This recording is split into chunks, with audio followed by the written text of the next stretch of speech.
অর্থাৎ নামাজ সম্পর্কে। এই নামাজের গুরুত্বপূর্ণ বিষয়গুলো নিয়ে আমি আপনাদের সামনে আলোচনা করতেছিলাম। বলতেছিলাম নামাজের কিছু আছে আহকাম, কিছু আছে আরকান। নামাজের বাহিরে যেই ফরজ বিধানগুলি তাকে বলে আহকাম, আর নামাজের ভিতরে যেই ফরজগুলি সেগুলোকে কি বলে? আরকান। নামাজের বাহিরে যেই আহকাম আছে সে আহকাম কতটি? 7টি। কয়টি? 7টি। 1 নম্বরে শরীর পাক, 2 নম্বরে কাপড় পাক, 3 নম্বরে নামাজের জায়গা পাক, 4 নম্বরে সতর ডাকা।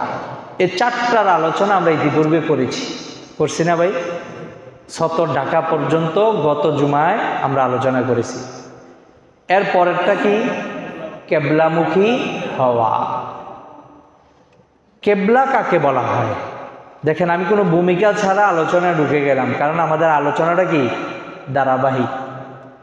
তো কেবলা কাকে বলা হয়? কেবলা বলা হয় বাইতুল্লাহকে সামনে নিয়ে নামাজ পড়া, মানে বাইতুল্লাহর দিকে মুখ করাকে কি বলা হয়? কেবলা বলা। এখন এখানে 2টা মাসালা।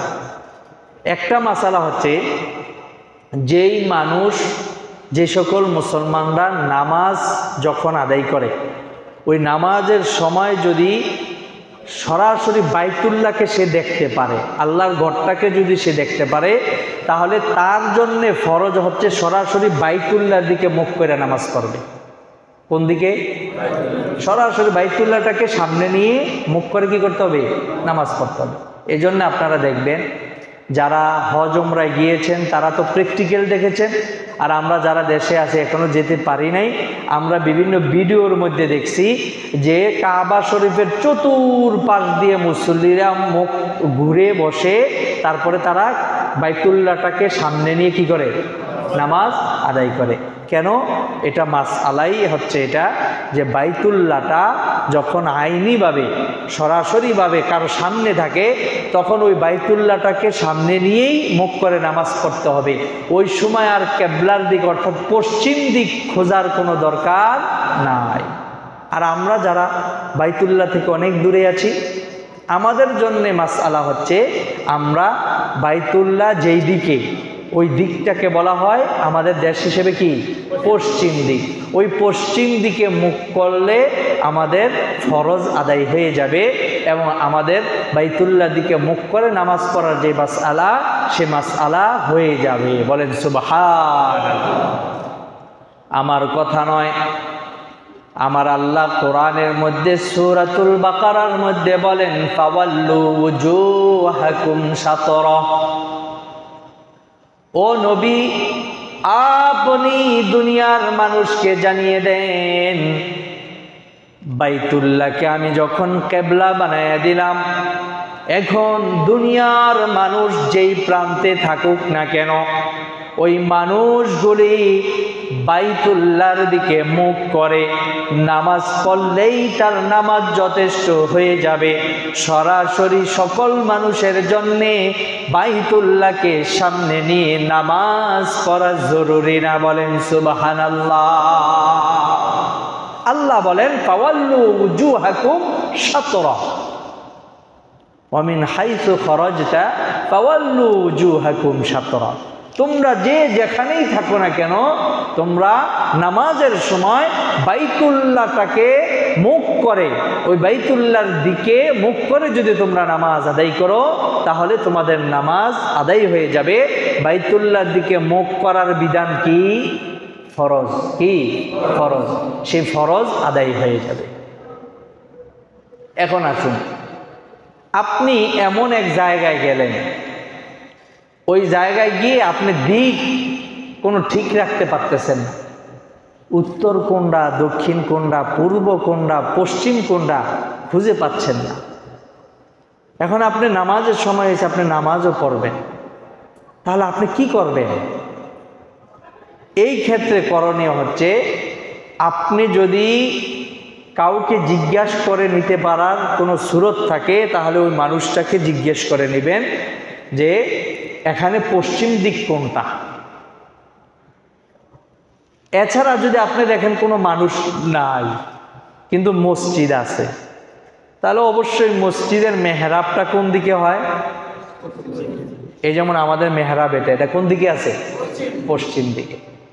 তাহলে এই মেহরাব দেখে, ভিতর থেকে দেখে হোক বাহির থেকে দেখে হোক, মসজিদের মেহরাব দেখে আপনার নিশ্চিত হতে হবে যে বাইতুল্লাহ বা পশ্চিম এই দিকে। যদি দেখেন কোনো মানুষও নাই এবং এমন জায়গায় গেছেন সেখানে কোনো মসজিদও নাই, কিন্তু আপনার নামাজ তো কি করতে হবে? আদায় করতে হবে। দেখেন আল্লাহ পাকের কত বড় একটা দয়া, কত বড় একটা রহমত।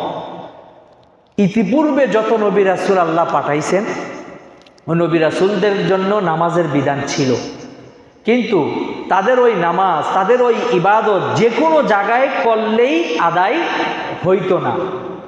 নির্দিষ্ট একটা জায়গা ছিল, নির্দিষ্ট একটা ইবাদতগাহ ছিল, জায়গা ছিল, ওই জায়গার ভিতরে তারা গিয়ে তাদের নামাজ, তাদের ইবাদত করলে সেই ইবাদত আল্লাহ কবুল করতেন। এছাড়া যে কোনো জায়গায় তারা ইবাদত করলে সেই ইবাদত আল্লাহ কবুল করতেন না। কিন্তু আল্লাহ রাব্বুল আলামিন এ নবীর উম্মতকে কত দয়া দেখাইছেন, কত মায়া দেখাইছেন, কত মহাব্বত দেখাইছেন যে আল্লাহ রাব্বুল আলামিন আমাদের নবীকে বলছেন, নবী গো, আপনার উম্মত পৃথিবীর যে কোনো প্রান্তে থাকুক না কেন, সে যদি একজন কৃষক হয় তাহলে সে হয়তোবা কৃষি কাজে, সে মাঠের মধ্যে আছে, জমির মধ্যে আছে, সে ওই কৃষক নামাজের রক্তের সময় কৃষি জমিনে পবিত্র জায়গা মাটিতে দাঁড়ায়ও যদি সে নামাজ আদায় করে, আমি আল্লাহ আরশে আজিম থেকে তার নামাজও কবুল করে নিব। সুবহান। এই কথাটুকুই কবি বলেছেন, শুধু আজুদাস রহমাতুল লিল আলামিন, মসজিদে ও শুদ হামারু এ জমিন। আমার আল্লাহ বলেন, আল্লাহ রাব্বুল আলামিন আমি দয়া করে, মায়া করে এ নবীর উম্মতের জন্য সারা পৃথিবীটাকে সিজদার জায়গা বানায় দিলাম। এ নবীর উম্মত যেখানেই থাকুক না কেন কোনো ওজর আপত্তি চলবে না। যেখানেই নামাজের সময় হবে ওই জায়গার ভিতরে সে যদি আল্লাহর বিধান নামাজটাকে আদায় করে, আল্লাহ রাব্বুল আলামিন বলেন আমি তার নামাজ কবুল করে নিব। সুবহানাল্লাহ। তাহলে আমার ভাইয়েরা, আমি এমন জায়গাও যাইতে পারি যেখানে কি নাই, কোনো মসজিদ নাই, মরুভূমি আর মরুভূমি, শুধু হাওর হাওর, শুধুমাত্র মানুষ ছাড়া খালি ময়দান। এমন জায়গায় গেল নামাজ মাফ হয়ে যাইব না? নামাজ পড়তে হবে। এখন আপনি পশ্চিম চিনতেছেন না, এখন ওখানে কাউকে জিজ্ঞেস করবেন তারও কোনো সুরত নাই, ওখানে একটা মসজিদও নাই যে মেহরাব দেখে চিনবেন যে কেবলা এটা। তাহলে কি করণীয়? এই ক্ষেত্রে ইসলাম বলে যে তুমি মনে মনে একটু চিন্তা করবা, চিন্তা করে দেখবা যে কেবলার দিকটা কোনটা হতে পারে। তোমার মন যেই দিকটাকে প্রাধান্য দিবে ওই দিকে মুখ করে তুমি নামাজ আদায় করবা। আল্লাহ না করুক, আল্লাহ না করুক, এভাবে তাহাজ্জুদ করে, চিন্তা ফিকির করে আপনি কেবলা নির্ধারণ করলেন, করে নামাজ আদায় করলেন। নামাজের পরে আপনি জানতে পারলেন যে কেবলা তো ছিল আপনার উল্টো দিকে, আপনি তো পূর্ব দিকে নামাজ পড়ছেন, পশ্চিম দিকে নামাজ পড়েন নাই। ইসলাম বলে আপনি যেহেতু তাহাজ্জুদ করছেন, একটু চিন্তা ভাবনা করে একটা দিককে নির্ধারণ করে তারপরে নামাজ আদায় করছেন, আপনি এখানে চেষ্টা করছেন। আপনার এই চেষ্টার বদৌলতে নামাজের পরে আপনি জানলেন কেবলা উল্টো দিকে ছিল, এটা ভুল ছিল, তারপরেও ইসলাম বলে আপনার নামাজ হয়ে যাবে। সুবহানাল্লাহ। লা ইউকাল্লিফুল্লাহু নাফসান ইল্লা উসআহা। আমার আল্লাহ বলেন আমি দুনিয়ার কোনো মানুষকে কোনো বিধান দিয়ে তাদের উপর সেটাকে চাপায়া দেই না। আমি তাদের সাধ্য মোতাবেক আমল করতে পারবে, তাদের সাধ্যের ইবাদতের নির্দেশই দেই। আমি তাদেরকে কঠিন কোনো জিনিস, কঠিন কোনো বিধান দান করি নাই, তাদের সাধ্যের বাহিরে কোনো কিছু দেই নাই। বলেন সুবহানাল্লাহ। তবে বর্তমান জামানায় কেবলার দিক চিনার জন্যে সবচেয়ে সহজ পদ্ধতি হচ্ছে কম্পাস। ঠিক না বেটি? মোবাইলের ভিতরে কম্পাস আছে না? এই কম্পাস ব্যবহার করলে আপনি বলে দিতে পারবেন যে কেবলার দিক কোনটা। এজন্যে এখন আমাদের জন্য এই মাসালাটা কি হয়ে গেছে? সহজ হয়ে গেছে। কি হয়ে গেছে? সহজ হয়ে গেছে। আমরা কোথাও গেলে কেউ মোবাইল রাইখা আসি না, মোবাইল থুইয়া যাই আমরা কেউ, যদিও ভুলে রাইখা যান, গেছেন গা 1 মাইল, রিক্সাওয়ালারা কয়ে রিক্সা ব্যাক কর, কি হয়েছে? ভাই জরুরি জিনিস। কি জরুরি জিনিস? আমার মোবাইলটা রাইখা আইছে, এটা আনতেই ব্যাপার যায়। উল্টা রিটার্ন সে ব্যাক করে আসে, আইসা মোবাইলটা নিতে হয়। আছে না নাই? অনেকেই আছে ঘর থেকে বাইরে হয়ে গেছে বা এক জায়গায় কাজে গেছেন, কাজটা করতেছেন, ওই কাজের মাঝখান দিয়ে হয়তো মোবাইলটা খুলে পকেটেরতে বাইর করে আপনি টেবিলের উপর বা একটা জায়গায় রাখছিলেন, রাইখা আপনি কাজ করতেছেন। এরপরে মোবাইল মানে নিতে মনে ছিল না, আপনি বের হয়ে যাচ্ছেন, এই মুহূর্তে এমন এমন করতেছে, কি হয়েছে ভাই? ভাই মোবাইলটা কই জানি রেখে আসছে, মনে হয় যেন তার একটা রোগ ওখানে রাইখা চলে আসছে। তাহলে মোবাইলটাকে আমরা এত গুরুত্ব দেই, তাহলে আপনি যখন দূরে সফরে যাবেন তাহলে সাথে মোবাইল থাকবে কি থাকবে না? তাহলে এই মোবাইলে কম্পাস আছে না নাই? কারো মোবাইলে যদি ডাউনলোড দেওয়া না থাকে, ডাউনলোড দিয়ে নামাই নেবেন, এটা প্রয়োজনীয় একটা জিনিস। মোবাইলটাকে ভালো কাজে ব্যবহার করেন। এই মোবাইল থাকার কারণে এখন আমাদের জন্য কেবলার দিক নির্ধারণ করা কঠিন না সহজ? সহজ। ভালো করে বোঝেন। তাহলে মোটামুটি আমরা এই বিষয়টা বুঝলাম যে আহকাম 5 নম্বরের যেটা, সেটা হলো কেবলামুখী হওয়া। 6 নম্বর হচ্ছে ওয়াক্ত মতো নামাজ পড়া। আল্লাহ পাক বলেন, ইন্নাস সালাতা কানাত আলাল মুমিনিনা কিতাবাম মাওকুতা। আমার আল্লাহ বলেন, নিশ্চয়ই নিশ্চয়ই নামাজ কিতাবাম মাওকুতা, যথা সময়ে মুমিন বান্দাদের জন্য নামাজ আদায় করা অবশ্যই কর্তব্য। বলেন সুবহানাল্লাহ। নামাজটাকে যথা সময়ে আদায় করতে হবে। ওয়াক্ত ছাড়া, ওয়াক্ত আসার আগে ওই নামাজ কোনো মুসলমান মুমিন বান্দাবান্দির উপর ফরজ হয় না। যেমন মনে করেন এখন আমাদের জুমার ওয়াক্ত, অর্থাৎ জোহরের ওয়াক্ত, এই জুমার দিন জোহরের ওয়াক্ত। জোহরের ওয়াক্ত শুরু হওয়ার আগে এই জোহরের নামাজ না পড়ে যদি কোনো ব্যক্তি মারা যায়, তাহলে ওই ব্যক্তিকে আল্লাহ পাক বলবে না, তুমি আজকের জোহরের নামাজ না পড়ে আসলা কেন? এটা বলবেন? বলবেন না। কেন? এটার ওয়াক্তই হয় না। 2 নম্বর একটা মাসালা, এগুলো কিন্তু মাসালা ভাই, ভালো করে বুঝেন। 2 নম্বর মাসালা হচ্ছে, কোনো ব্যক্তি জোহরের ওয়াক্ত হওয়ার পরে, যেমন এখন প্রায় 1:45 বাজে, সে যদি কথার কথা 2টা বাজে সে মারা গেল, জোহরের নামাজটা তখনও আদায় করে নাই, সে মারা গেল, তাহলেও তাকে আল্লাহ পাক এ কথা বলবে না যে তুমি আজকের জোহরের নামাজটা না পড়ে মারা গেলা কেন। কারণ কি? জোহরের ওয়াক্ত কি 2টা বাজে শেষ হয়ে যায় না আরো সময় থাকে? আসরের ওয়াক্ত হওয়া পর্যন্ত বাকি থাকে না? তা আসরের ওয়াক্ত হওয়া পর্যন্ত বাকি যেহেতু জোহরের সময় থাকে, এই জন্যে ওই ব্যক্তিকে একথা বলা যাবে না যে তুমি জোহরের নামাজ পড়লা না কেন।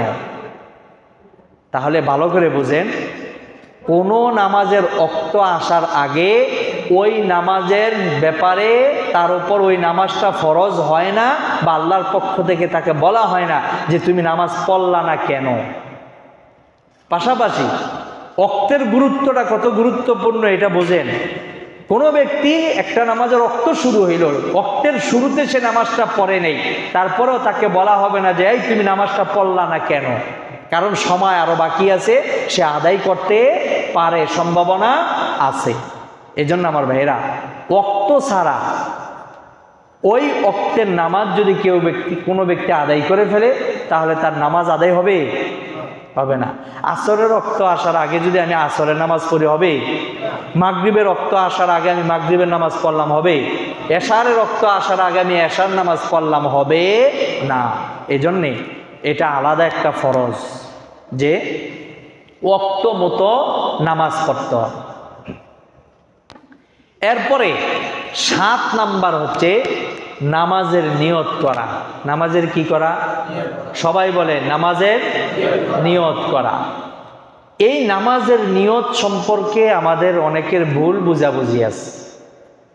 আমরা অনেকে মনে করি নামাজের নিয়ত মানে বলতে হবে নাওয়াইতু আন উসাল্লি লিল্লাহি তাআলা আরবাআ রাকাতাই সালাতিল ফজর। বললাম আমরা এভাবে আরবি নিয়ত বলার দ্বারা আমরা মনে করি যে আমাদের নামাজের নিয়তটা হচ্ছে ওই আরবি নিয়তের উপর। ঠিক না বেঠিক?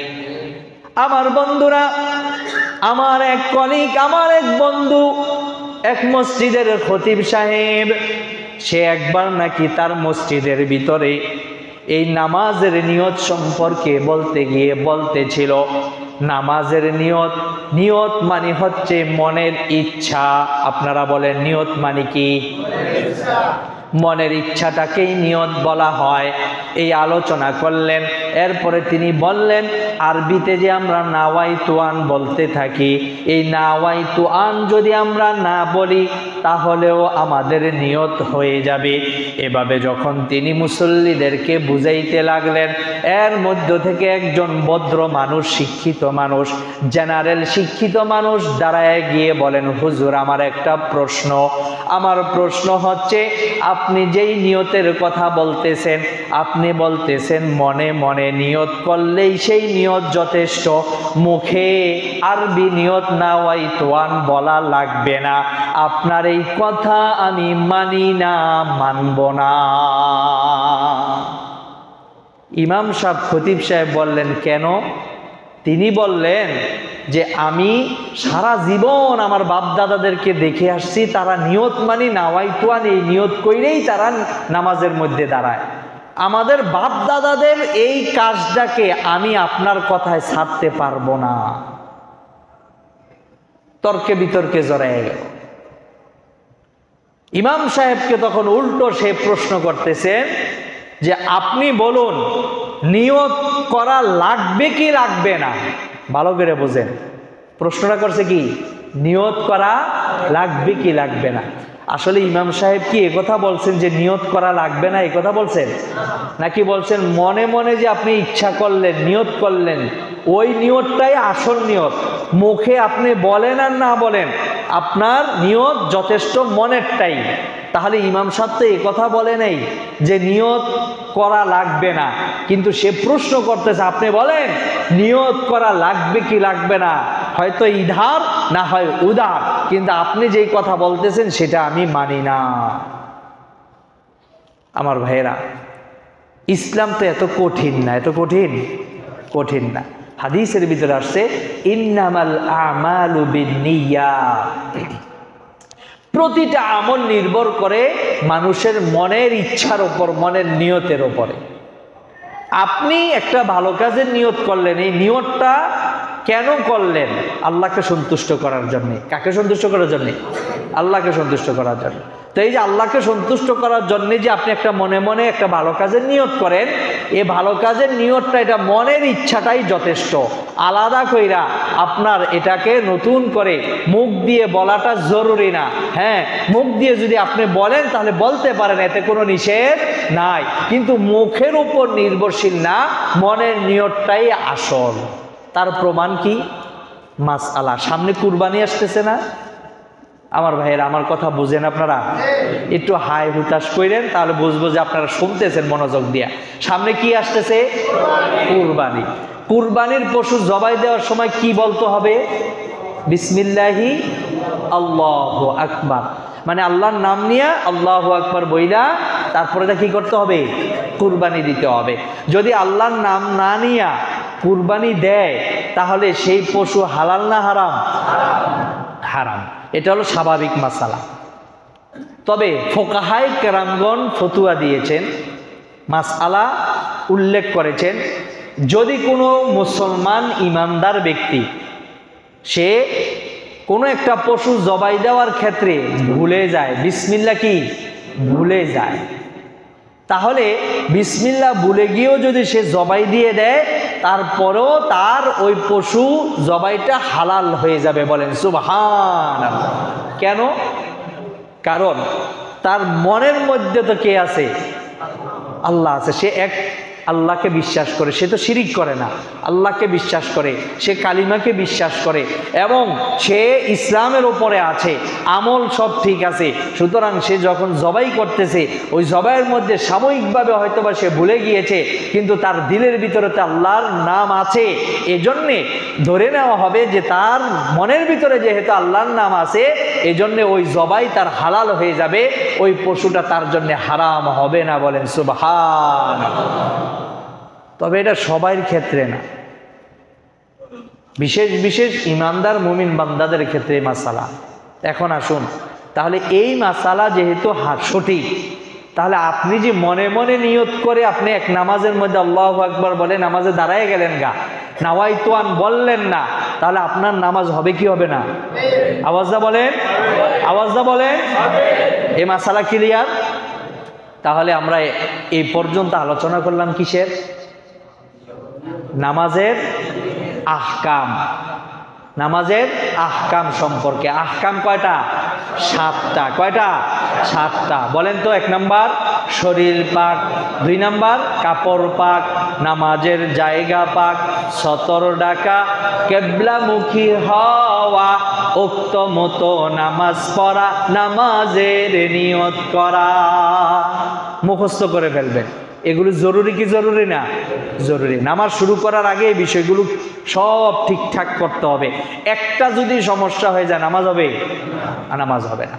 এবার আসুন, নামাজের শুরু থেকে শেষ পর্যন্ত যে ফরজ বিধানগুলি আছে এগুলোরে কি বলে? আরকান। কি বলে? আরকান। আরকান কয়টা? 6টা। কয়টা? 6টা। 1 নাম্বার তাকবীরে তাহরিমা বলা। 1 নাম্বার কি? তাকবীরে তাহরিমা কি? আল্লাহ রাব্বুল আলামিন কোরআনের মধ্যে বলেন, ওয়ারাব্বাকা ফাকাব্বির, তুমি তোমার রবের নামে তাকবীর বলো। মুফাসসিরিনে কেরাম সকলেই একমত, ওয়ারাব্বাকা ফাকাব্বির মানে তোমার রবের নামে তাকবীর বলো।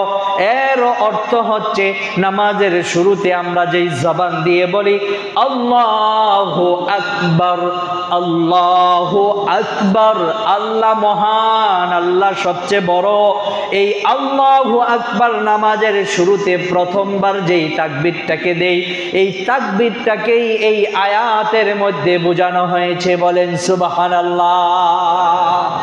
ওয়ারাব্বাকা ফাকাব্বির, আমার রব বলেন যে তোমার রবের নামে তুমি তাকবীর পাঠ করো। আল্লাহ পাক নামাজের শুরুতে একজন মুসল্লি যখন হাত উত্তোলন করে যখন সর্বপ্রথম জবান দিয়ে যে তাকবীরটা বলে, সেই তাকবীরটা নামাজের শুরুতে বলা ফরজ। বলেন সুবহানাল্লাহ। তাকবীরে তাহরিমা বলা, এটা কি? ফরজ। অনেকেই আছি, ভালো করে বোঝেন। এখন মাসালা আমার এই কয়েকটা জুমার ভিতরে বেশিরভাগ যেহেতু নামাজের আলোচনা হচ্ছে, মাসালাগুলো পাশাপাশি আমি বলে দিচ্ছি যাতে করে আপনাদের বুঝতে সহজ হয়, আমল করতে সহজ হয়। অনেকেই আছি আমরা আল্লাহু আকবার না বলে শুধু হাত উঠাইয়া হাত বাজিয়ে ফেলতেছি। আছে না নাই? নামাজ হবে? আওয়াজটা বলেন। দেখেন, বুঝা শুনে আমরা বলতেছি, কারণ এই মাসালা এখন আমাদের কাছে ক্লিয়ার যে জবান দিয়ে নামাজের শুরুতে আল্লাহু আকবারটা বলা হাত উঠানোর সময়, এটা কি? হাত উঠানো কিন্তু ফরজ না, হাত উঠানো কি? সুন্নত। হাত উঠানো কি? সুন্নত। হাত উঠাইতে যাইয়া আমরা অনেক সময় বিভিন্ন ধরনের হাত উঠাই। কেউ আল্লাহু আকবার, কেউ আল্লাহু আকবার, কেউ আল্লাহু আকবার। আছে না নাই? এই মাসালাগুলো ক্লিয়ার করে নিয়েন। হাত উঠবে, সোজা থাকবে, আঙ্গুলের মাথাগুলি হালকা একটু কেবলার দিকে একটু ঝুঁকে থাকবে, এভাবে আল্লাহু আকবার। ঠিক আছে না ভাই? এগুলো ভালো করে জেনে নেবেন। আজকে আমি মূল আলোচনা করতেছি ফরজগুলোর আলোচনা, খেয়াল করেন। তাহলে হাত উঠানোটা কি না? ফরজ না। জবান দিয়ে হাত উঠানোর সময় আল্লাহু আকবার বলাটা কি? ফরজ। এটা খেয়াল করতে হবে। সবচেয়ে বেশি আমরা এই আল্লাহু আকবার বলাটা ভুলে যাই কখন জানেন? আমরা অনেকে কি করি, ইমাম সাহেব রুকুতে চলে গেছে, আমরা জানি যে রুকু যেই ব্যক্তি ইমামের সাথে পাইল সে ওই রাকাতটা পাইল, রুকু পাইল না, রাকাত পাইল না। এখন রাকাতটা পাওয়ার জন্য সে তাড়াহুড়ো করে আসতেছে, তাড়াহুড়ো করে এসে সে পিছনে হাত উঠাইয়া রুকুতে চলে গেছে, জবান দিয়ে কি বলে নাই, তার নামাজ হবে? আপনি যত বড় আল্লাহর ওলির পিছনেই নামাজ পড়েন না কেন, শুরুতে আল্লাহু আকবার বলে নামাজে ঢুকতেই পারলেন না, তাহলে আপনার নামাজ হবে না। আচ্ছা, বিষয়টা আরো সহজভাবে বুঝাই। এই যে মসজিদটা ঢুকতে গেলে একটা দরজা আছে না? দরজা আছে। এখন আপনি মসজিদের বাহিরে দাঁড়াইয়া যত বলেন আমি মসজিদের ভিতরে আছি, কেউ বিশ্বাস করবে? যারা আপনারা দেখতেছে কেউ বিশ্বাস করবে? করবে না। কেন? আপনি মসজিদের কোথায় আছেন? বাহিরে। আর দরজাটা দিয়ে যদি আপনি ভিতরে ঢুকেন, তাহলে আপনি যদি বলেন আমি মসজিদের ভিতরে আছি, তাহলে কথাটা কি সঠিক? তা আমার ভাইয়েরা, ঠিক দরজা, নামাজের প্রথম দরজা হচ্ছে কি? আল্লাহু আকবার। এই দরজা দিয়ে যদি আপনি আল্লাহু আকবার বলে ঢুকতে না পারেন, তাহলে আপনার নামাজ শুরুই হলো না, তাহলে তো আপনার নামাজ হবে না। তাহলে তাকবীরে তাহরিমা বলা কি? ফরজ। এটা হলো নামাজের ভিতরের 1 নাম্বার ফরজ, তাকবীরে তাহরিমা বলা। 2 নাম্বার ফরজ দাঁড়াইয়া নামাজ পড়া। ভালো করে খেয়াল করেন, কত মানুষ আছে ঘরে নামাজ পড়ে না ভাই? আমি যে কথাগুলো বলতেছি প্রত্যেকটা দলিল আছে। তাহলে ওয়ারাব্বাকা ফাকাব্বির, তাকবীরে তাহরিমার ব্যাপারে কোরআনের আয়াত, আর দাঁড়াইয়া নামাজ পড়তে হবে এটার ব্যাপারে কোরআনের আয়াত কি? ইন্নাস সালাতা কানাত আলাল মুমিনিনা কিতাবাম মাওকুতা। অন্য আয়াতে আল্লাহ বলেছেন ওয়াকুমু লিল্লাহি কানিতিন, তুমি নামাজ আদায় করো দাঁড়াইয়া দাঁড়াইয়া। বলেন সুবহানাল্লাহ। এখন আসেন, তাহলে নামাজের মধ্যে নামাজ শুরু করবো আমরা দাঁড়ানো অবস্থায়। দাঁড়াইয়া, যেখানে নামাজের ক্ষেত্রে দাঁড়াইতে হয় সেখানে দাঁড়াইতেই হবে। এই দাঁড়ানোটা কি?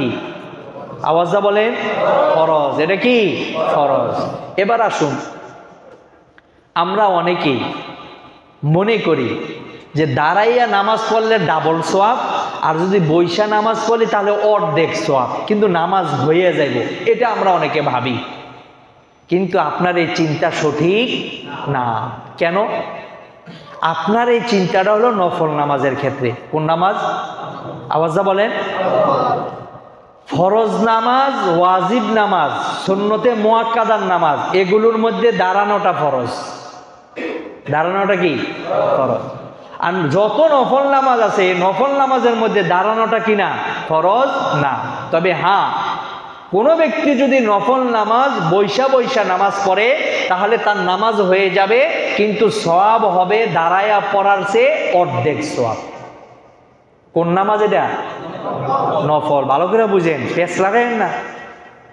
ফরজ নামাজ, ওয়াজিব নামাজ, এগুলোর ক্ষেত্রে দাঁড়ানোটা কি? ফরজ। আর নফল নামাজের মধ্যে দাঁড়ানোটা কি না? ফরজ না। সুতরাং এটা আপনার ইচ্ছার উপর। আপনি নফল নামাজ দাঁড়ায়ও পড়তে পারেন, বৈশাও পড়তে পারেন। দাঁড়ায়া পড়লে পরিপূর্ণ সওয়াব পাবেন, আর বৈশা নামাজ, নফল নামাজ পড়লে অর্ধেক সওয়াব পাবেন। এই মাসালাকে টাইনা আপনি ফরজ আর ওয়াজিবের মধ্যে আনতে পারবেন না, কারণ ফরজ ওয়াজিব নামাজের মধ্যে দাঁড়ায়া নামাজ পড়া কি? ফরজ।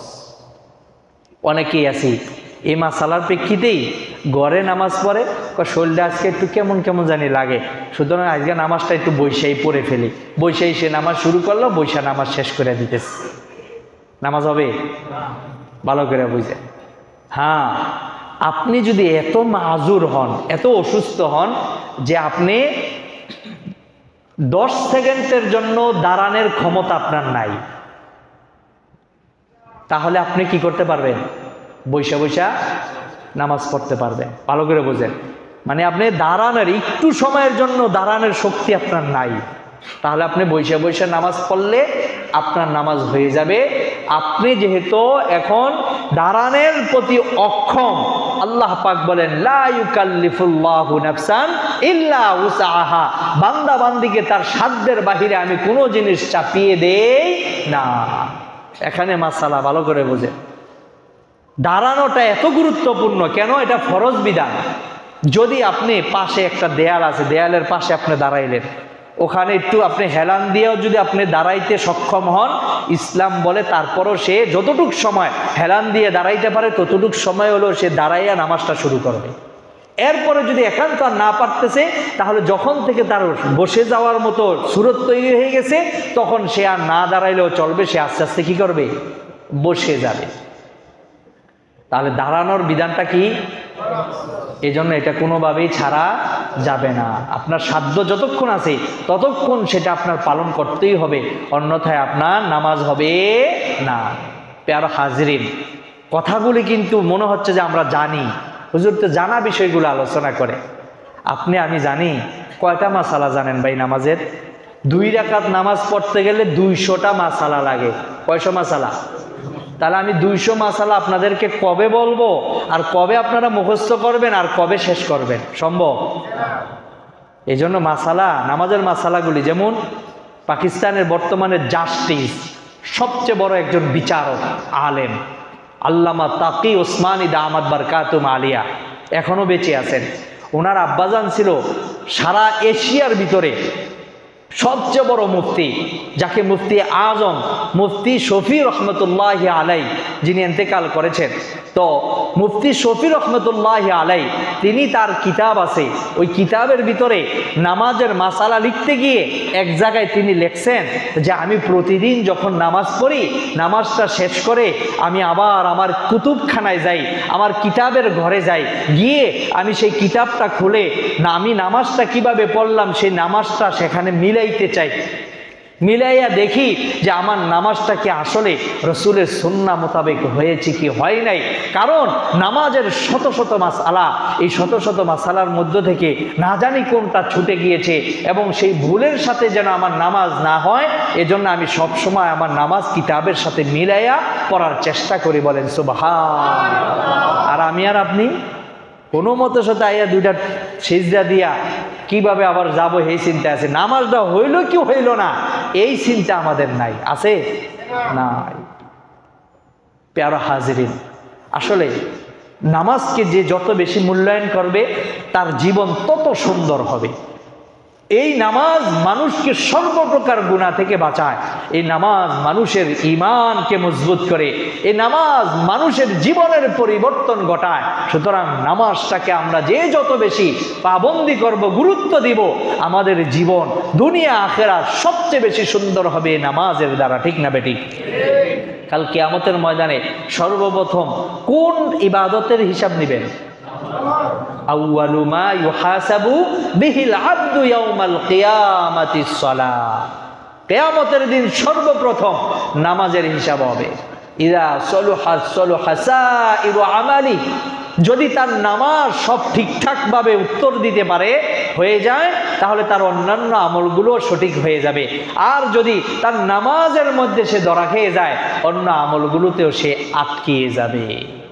এজন্য আমার ভাইরা, নামাজের গুরুত্ব কতটুকু এটা অবশ্যই আমাদের মধ্যে লালন করতে হবে, এটার গুরুত্ব আমাদের বুঝতে হবে। তাহলে 2 নাম্বার কি ছিল নামাজের ভিতরের ফরজের মধ্যে? দাঁড়াইয়া নামাজ পড়া। এরপরে আসুন কেরাত পড়া। তারপরে কি? কেরাত পড়া। কেরাত কাকে বলা হয়? কেরাত মানে কোরআন থেকে তেলাওয়াত করা। কেরাত মানে কি? কোরআন থেকে তেলাওয়াত করা। তবে এখানে একটা পরিমাপ আছে, কি পরিমাণ তেলাওয়াত? কমপক্ষে 1 রাকাতে করতে হবে। ফুকাহায়ে কেরামগণ বলেন, কোরআনের যদি বড় একটি আয়াত তেলাওয়াত করে 1 রাকাতে, তাহলে কোরআন শরীফ যে নামাজের ভিতরে তেলাওয়াত করা ফরজ, সে ফরজ দায়িত্ব আদায় হয়ে যাবে, বড় একটি আয়াত। আর ছোট আয়াত পড়লে কমপক্ষে 3টা আয়াত পড়তে হবে। কয়টা? 3টা আয়াত। ছোট আয়াত কি এটা বুঝাইলে বড় আয়াত আমরা বুঝতে পারবো, কারণ বড় আয়াতের অভাব নাই কোরআন শরীফের মধ্যে। ঠিক না বেঠিক? কিন্তু ছোট আয়াত খুব কমই আছে। তাহলে ছোট আয়াত বুঝাইতে যাইয়া আমি বুঝাই, এবং ফুকাহায়ে কেরামগণও বলেছেন যে মাসালা, সেটা হলো সূরাতুল কাউসার। সূরাতুল কাউসার, এই সূরাতুল কাউসার 3 আয়াতের। কয় আয়াতের? সূরাতুল আসর ওয়াল আসরি ইন্নাল ইনসানা লাফি খুস ইল্লাল্লাযীনা আমানু ওয়া আমিলুস সালিহাত ওয়া তাওয়াসাউ বিল হাক্কি ওয়া তাওয়াসাউ বিস সাবর। এটাও কয় আয়াতের? 3 আয়াতের। তো এই যে সূরাতুল কাউসার যে আছে, এই সূরাতুল কাউসার হচ্ছে ছোট ছোট আয়াতের বলা হয়, এবং এই পরিমাণ তেলাওয়াত প্রতি রাকাতের ভিতরে একজন মুসলমানের তেলাওয়াত করা ফরজ। এখন আপনি যদি একটা লম্বা আয়াত ধরেন যেটা 3 লাইন 4 লাইনের হয়ে যায়, সূরা কাউসারের চেয়ে বেশি হয়ে যায় বা সূরা কাউসারের সমপরিমাণ হয়ে যায়, তাহলেও কি হয়ে যাবে? আমাদের নামাজ হয়ে যাবে। মাসালা ক্লিয়ার? তাহলে নামাজের মধ্যে কেরাত পড়া কি ফরজ। এবার আসেন, কেরাত পড়বেন কোন কোন রাকাতে, কোন কোন নামাজের কোন কোন রাকাতে। মাসালাটা ভালো করে বোঝেন। আমরা কয় ওয়াক্ত নামাজ পড়ি? 5 ওয়াক্ত। 5 ওয়াক্ত নামাজ, ফরজ নামাজ যেগুলি আছে, ফরজ নামাজের প্রথম 2 রাকাতের মধ্যে কেরাত পড়া কি ফরজ। কেরাত পড়া কি ফরজ, ভালো করে বোঝেন। এরপরে আসুন আপনার নফল, তারপরে আছে কি সুন্নত, এগুলোর সব রাকাতেই কেরাত পড়া কি ফরজ। এরপরে আসুন বিতিরের নামাজ, অর্থাৎ বিতিরের নামাজ কি ওয়াজিব। ওয়াজিব যত নামাজ আছে, যেমন ঈদের নামাজ, 2 ঈদের নামাজ, তারপরে কি বিতরের নামাজ, এগুলোর মধ্যে ওই 2 রাকাতের ভিতরে কেরাত পড়া কি ফরজ। আমার ভাইরা খেয়াল করেন, তাহলে কেরাত যে আমাদের পড়তে হবে, এই কোরআন তেলাওয়াত বিশুদ্ধভাবে পড়তে না পারলে কেরাত পড়া যাবে যাবে না। আমার ভাইরা একটু সামনে চাপেন, যে ফাঁকা জায়গাগুলো আছে একটু সামনে চাপেন, এদেরকে একটু জায়গা করে দেন। খেয়াল করেন, এদিকে মনোযোগ দেন। তাহলে কেরাত পড়া ফরজ, বিশুদ্ধভাবে কোরআন তেলাওয়াত করা আমাদের জন্য জরুরি। সুতরাং যাদের তেলাওয়াত এখনো শুদ্ধ নয়, কমপক্ষে হলো 5টা সূরা আপনি বিশুদ্ধভাবে মুখস্থ করেন, যাতে করে আপনার দৈনন্দিনের নামাজটা বিশুদ্ধ হয়। অন্যথায় আপনি কাল কিয়ামতের ময়দানে ধরা খেয়ে যাবেন। আপনি অশুদ্ধ পড়লে নামাজ হবে না। নামাজ ভঙ্গের কারণের মধ্যে 1 নাম্বার কারণ হচ্ছে নামাজে অশুদ্ধ পড়া, ঠিক না বেটি? তাহলে আপনি অশুদ্ধ পড়া কত বছর নামাজ পড়তেছেন, নামাজ হইতেছে না। এই জন্য যুবক ভাইরা, বেশিরভাগই এখানে যুবক আছেন, আপনাদের প্রতি আমার আহ্বান, বিশুদ্ধভাবে কমপক্ষে কয়টা সূরা? সূরা ফাতিহা মাস্ট, আর অন্য যে কোনো 4টা সূরা। এভাবে যদি আপনি কমপক্ষে 5টা সূরা বিশুদ্ধভাবে মুখস্থ করেন, তাহলে আলহামদুলিল্লাহ আশা করি আপনাদের নামাজ সুন্দর হয়ে যাবে। তবে ভাই, 5টা সূরা মুখস্থ করব কেন? আমরা আরো বেশি করতে পারি না? পারি। দুনিয়ার কত কিছু আমরা মুখস্থ করি, কোরআন শরীফের 10টা সূরা মুখস্থ করতে কি কষ্ট লাগবে বেশি? এই জন্য চেষ্টা করে যাওয়া এবং আজকে থেকে মেহনত করা। আল্লাহ আমাদের কবুল করেন, বলেন আমিন। তাহলে নামাজের ভিতরের ফরজ কয়টা? 6টা। এর মধ্যে 1 নাম্বার তাকবীরে তাহরিমা বলা, 2 নাম্বার দাঁড়াইয়া নামাজ পড়া, 3 নাম্বার কেরাত পড়া, 4 নাম্বার রুকু করা। আল্লাহ পাক কোরআনে বলেন, ওয়ারকাউ মা'আর রাকিঈন, তোমরা রুকুকারীদের সাথে রুকু আদায় করো। আমার ভাইয়েরা, রুকু কাকে বলা হয়? রুকু বলা হয় মাথা, মেরুদণ্ড এটাকে ঝুঁকানো, এবং এটার পদ্ধতি কি? পদ্ধতি হচ্ছে আমার মাথা, পিঠ আর এই যে কোমর, নিতম্ব, এই 3টা জিনিস এভাবে লেভেল হবে, সমান হবে। আমরা অনেকে রুকু করি মাথাটা যায় ঝুঁকা, ঠিক না বেটি? অনেকে রুকু করি আমাদের এটা এমন খাড়া হয়ে যায়, মানে বেশি ঝুঁকে যায়। আবার অনেকে রুকু করে মাজার নিতম্ব সোজা করে ঠিক, কিন্তু মাথাটারে এইভাবে ওসা করে রাখে, আছে না নাই? তাহলে সুন্নত পদ্ধতিতে রুকু কেউ করতে চাইলে তার রুকুর পদ্ধতি কি হবে? মাথা, পিঠ আর কি নিতম্ব, মানে মাজাটা, এই 3টা কি হতে হবে? সোজা হতে হবে। এখন আপনি নিজে নিজেই কি সোজা বানাইতে পারবেন? একটু এদিক সেদিক হয়ে যাব। এই কারণে কি করবেন? আপনি একজনকে বলবেন, ভাই আমি রুকু দিতেছি, আমার মাথা, পিঠ, নিতম্ব এমন সোজা হইতে হইব, দেখেন তো হয় কিনা। আপনি হাতগুলো সোজা রাখবেন, সোজা রেখে সামনের দিকে একটু ঝুঁকে, এভাবে যখন আপনি করবেন, করার পর তাকে বলবেন যেই জায়গায় সমস্যা এটা আমার দইরা সোজা করাই দেন। যখন দইরা সোজা করাই দিবে, এরপরে আপনি খেয়াল রাখবেন যে আপনি কিভাবে থাকলে এই সোজাগুলো ঠিক থাকে, সব সোজা থাকে, মাথা, পিঠ, নিতম্ব। এরপরে আপনি সবসময় চেষ্টা করবেন এইভাবে নামাজটা আদায় করার জন্য। একা একা আপনার রুকু সেই যে এটা সোজা হবে না, কারো সামনে কারো মাধ্যমে এটা করাই নিতে হবে। আর যার মাধ্যমে এটা করাইবেন হ্যাঁ জানা থাকতে হইব না। আপনি ডাক্তারের কাছে যাইলে না, ডাক্তার ওষুধ দিবে যে আপনার এই রোগের জন্য প্যারাসিটামল, আর যদি আপনি রাস্তায় একজনে দৌড়া করেন, ভাই আমার জ্বর আইছে কি কাম, হ্যাঁ কবে আপনি ভেলাজিল কান্দা যায়, কইব কি করবো না? কারণ এত ধারণাই নাই, কারণ এত কি না, এই সম্পর্কে অভিজ্ঞ না। এজন্য আমার ভাইরা, যে জানে এমন ব্যক্তির কাছে যাবেন, গিয়ে আপনার রুকুটা ঠিক করেন। এরপরে আসেন, তারপরে কি? রুকু করা, সেজদা করা। সেজদা কয়টা করতে হয়? আওয়াজটা বলেন। দুইটা সেজদা করা কি ফরজ। এখন এই যে সেজদা করবেন, এই সেজদাগুলো যেন আমাদের সুন্দরভাবে হয়। এই সেজদাগুলো দুই সেজদা করতে হয়, এই দুটা সেজদাই আমাদের সুন্দরভাবে করতে হবে।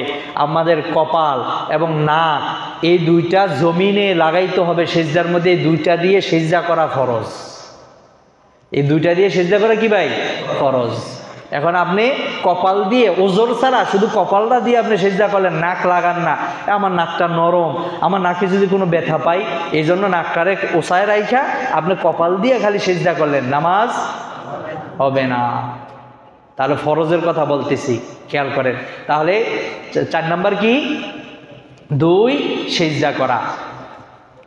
আবার শুরুতে আসে তাকবীরে তাহরিমা বলা, দাঁড়াইয়া নামাজ পড়া, কেরাত পড়া, রুকু করা, 2 সেজদা করা, সর্বশেষ 6 নাম্বার হচ্ছে কি? আখিরি বৈঠক। আপনি 2 রাকাত ফরজ নামাজ পড়েন, আর 4 রাকাত ফরজ নামাজ পড়েন, 3 রাকাত ফরজ নামাজ পড়েন, শেষে যে বৈঠকটা করেন, এই বৈঠক করাটা কি? ফরজ। এই বৈঠককে কেন্দ্র করে শত শত মাসালা আছে, শত শত মাসালা। একটা মাসালা খালি বলবো, আপনি শেষ বৈঠকের সময় বসলেন না, সেজদা শেষ করে কি করলেন? দাঁড়ায় গেলেন গা। ভালো করে বুঝেন। মনে করেন ফজরের ফরজ 2 রাকাত ফরজ নামাজ পড়তেছেন, 2 রাকাতের লাস্টের রাকাতের সেজদা করে আপনার দরকার ছিল কি করা? বসা। না বসে কি করছেন? সোজা দাঁড়ায় গেছেন। এখন আপনার মনে নাই, আপনি সূরা ফাতিহা পড়তেছেন, অন্য সূরা পড়তেছেন, দ্বিতীয় সূরা ফাতিহার সাথে অন্য সূরা মিলাইতে যাইয়া হঠাৎ মনে পড়ছে, কি রে আমি না ফজর নামাজ পড়তেছি, আর ফজর নামাজ কয় রাকাত? 2 রাকাত। তা আমি তো 2 রাকাত শেষ করছি, আমি দাঁড়াইলাম কেন? তাহলে এই মনে পড়ার সাথে সাথে যখন আপনার পরের রাকাতের রুকুতে যতক্ষণ পর্যন্ত না যাবেন, এর আগ পর্যন্ত যদি আপনার স্মরণে এসে যায় যে আপনি তো বৈঠক করেন নাই, তাহলে আপনি সাথে সাথে কি করবেন? বৈঠক করে নেবেন। শেষে একটা সাহু সিজদা দিয়া নামাজ শেষ করবেন, আপনার নামাজ শুদ্ধ হয়ে যাবে। বলেন সুবহানাল্লাহ। একটা মাসালা বললাম। এখানে প্রশ্ন করবেন, হুজুর তাহলে আমি সাহু সিজদা দিব কেন? আপনি যে শেষ বৈঠক করা ফরজ, এই ফরজটা আদায় করতে আপনি বিলম্ব করছেন, মানে দাঁড়ায় গেছেন না, ওই দাঁড়ায় গেছেন যে এই জন্য আপনি ফরজ কাজটা আদায় করতে বিলম্ব করছেন, তাই এটার মাসুল হিসেবে এই ভুল শুধরানোর জন্য সাহু সিজদা। সাহু সিজদা মানে কি? আমার ভুলকে শুদ্ধ করার জন্যে, নামাজের যে কোনো ভুল, এই ভুলগুলোর শুদ্ধ করার জন্যে পদ্ধতি হচ্ছে কি? সাহু সিজদা। তাহলে আমার ভাইয়েরা, শেষ বৈঠক করাটা কি? আওয়াজটা বলেন। ফরজ। এটা ছাড়া যাবে না। এটা যদি ছেড়ে দেন তাহলে আপনার নামাজ বাতিল। ওই যে বললাম না, আপনি পরের রাকাতের রুকুতে যাওয়ার আগ পর্যন্ত স্মরণ হলে কি করবেন? বসে যাবেন। এখন যদি আপনি রুকুতে চলেই যান, রুকুতে যাওয়ার পরে যদি আপনার মনে পড়ে যে আমি তো আমার শেষ বৈঠকটা করি নাই, তাহলে এখন আর ফিরে আসার কি নাই? সুরত নাই। এখন আপনি কি করবেন? তাহলে 2 রাকাত পড়ছেন, এখন আপনি 1 রাকাতের রুকু করে ফেললেন না নতুন করে? তাহলে আপনি যদি আর 1 রাকাত পড়ে বসতে চান, বসা যাবে? যাবে না। কেন যাবে না? নফল নামাজ কি 3 রাকাত আছে? নফল নামাজ কি 1 রাকাত আছে? নাই। এই কারণে নামাজটা যেন নষ্ট না হয়, তাহলে করণীয় হচ্ছে আপনি ওই রাকাতটা তো পূর্ণ করবেনই, করার পরে আপনি আর বৈঠক ওই সময় আর করবেন না, না করে দাঁড়াইয়া যাবেন। দাঁড়াইয়া আপনি আবার আরেক রাকাত পড়বেন, পড়ার পরে এখন নতুন করে পড়া হলো কয় রাকাত? 2 রাকাত। এই 2 রাকাত পড়ে এখন শেষ বৈঠক দিবেন। শেষ বৈঠক দিয়ে সাহু সিজদা দিয়া আপনি নামাজ শেষ করবেন। আপনার প্রথম 2 রাকাত বাতিল, লাস্টের 2 রাকাত নফল হিসেবে হয়ে যাবে। সুবহানাল্লাহ বলবেন না? এটা আল্লাহ কোরআনে বলছেন যে তোমরা তোমাদের ইবাদতকে নষ্ট কইরো না। ওই নষ্ট কইরো নার উপর আমল করতে গিয়ে পরবর্তীতে যে আমি 1 রাকাত পরে ফেললাম, আমি 1 রাকাত পরে যদি আমি সালাম ফিরায় ফেলি তাহলে আমার 3 রাকাতই বাতিল হয়ে যেত। এ বাতিল যেন না হয়, লাস্টের 2 রাকাত নফল হয়ে গেল আর প্রথম 2 রাকাত বাতিল হয়ে গেল, এবং প্রথম 2 রাকাতকে আমার আবার নতুন করে আদায় করতে হবে, কারণ সেই 2 রাকাত কি ছিল? ফরজ। আর অনেক মাসালা আছে, বললে ঘন্টায় ঘন্টা বলা যাবে, শেষ হবে না। কিন্তু দুঃখজনক হলেও সত্য, আজকে মুসলমান সেই নামাজের কোনো গুরুত্ব দেয় না, সেই নামাজ সে আদায় করে না। নামাজের টাইম চলে যায়, তার ভিতরে ব্যথা, আগ্রহ নামাজের প্রতি, এইগুলো তার ভিতরে নাই। তবে হ্যাঁ, এমন কিছু মানুষ তৈরি হয়ে গেছে যারা যেখানেই যাক, সফরে গেল গাড়ি নিয়ে যাচ্ছে, বলে ভাই গাড়ি থামান, আমার নামাজের সময় হয়েছে, এখন না পড়লে নামাজটা কাজা হয়ে যাইব, একটা মসজিদের পাশে থামান, আমি নামাজটা আদায় করব। আছে না নাই? আছে। অনেক ভাইকে দেখছি বিভিন্ন প্রোগ্রামে গেল, পিকনিকে গেল, নামাজ আদায় করতেছে। কিছু ভিডিও ভাইরাল হচ্ছে, তবে এই ভিডিওগুলো তাদের যে ভাইরাল হচ্ছে তাদের ইখলাস ঠিক থাকতে হবে। দেখা গেছে অনেকে কক্সবাজার গেছে সফরে, বন্ধু বান্ধব সহ, ফুটবল খেলতেছে, খেলার পরে নামাজের সময় হয়ে গেছে, ওখানে সমুদ্রের পানি দিয়ে ওযু করছে, কইরা ওই মাটির মধ্যেই সেখানে তারা জামাতে নামাজ আদায় করতেছে। আছে না নাই? তাহলে নামাজের গুরুত্ব থাকলে সব জায়গায় করা যাবে, কারণ আল্লাহ পাক এই উম্মতের জন্য সারা পৃথিবীটা সিজদার জায়গা বানাই দিয়েছেন, সুবহানাল্লাহ। কিন্তু আমরা কেমন নাফরমান বান্দা যে আমরা সেই সিজদার জায়গায় সিজদা দিতে চাই না।